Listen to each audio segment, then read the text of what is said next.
போட்டா எடுத்து வந்து வச்சிட்டியா எதில் தொட்டு சாப்பிடுறதே போய் சால்னா எடுத்துவாயா என்ன தொட்டுன்னு சாப்பிடு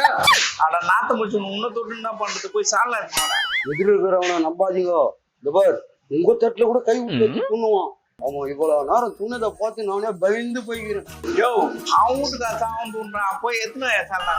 இவன் துண்ணது பார்த்தாதுன்னு எதிரில் இருக்கிறவங்க வேற மிரட்டுங்கிறான் நேத்தா பண்றது கால்னா தானே ஓனா இந்தா குடி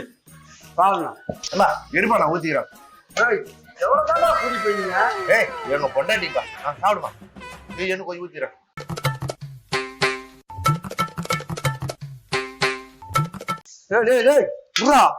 அந்த பரோட்டா பாரு நீச்சல் வச்சுக்குது சால்னாவில எங்க என்ன கொண்டாத்துக்கு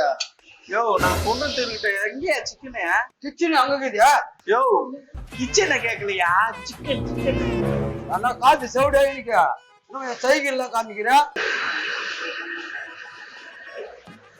யோ வெறும் சிக்கனை சாடாங்க போய் பரோட்டா எடுத்தாயா என்னடா இது எவனும் வேற லெவல்ல இருக்கிறானே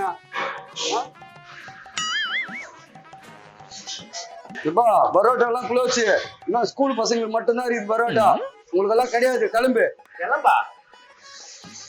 வாயிலே எதுக்கு சொன்னா எப்படி ஒருத்தனை உட்கார சாப்பிட சொல்லிட்டு ரொம்ப சாப்பிட போடணுமா இல்லையா என்னப்பா வா கை வா சரி சரி காசு குத்துட்டு கிளம்பு சரியா கை கழிட்டு வரா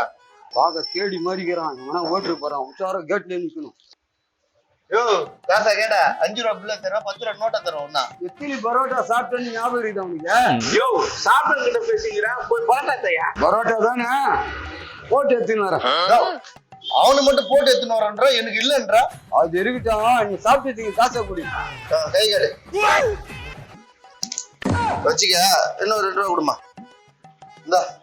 இது டிப்ஸ் தனியா வச்சுக்க என்ன பிச்சைக்காரனுக்கு போடுற மாதிரி சில்லறையா போடுற உன் கணக்கு என்ன ஆச்சுன்னு தெரியுமா உனக்கு ஓனர் கிட்ட பேசு போ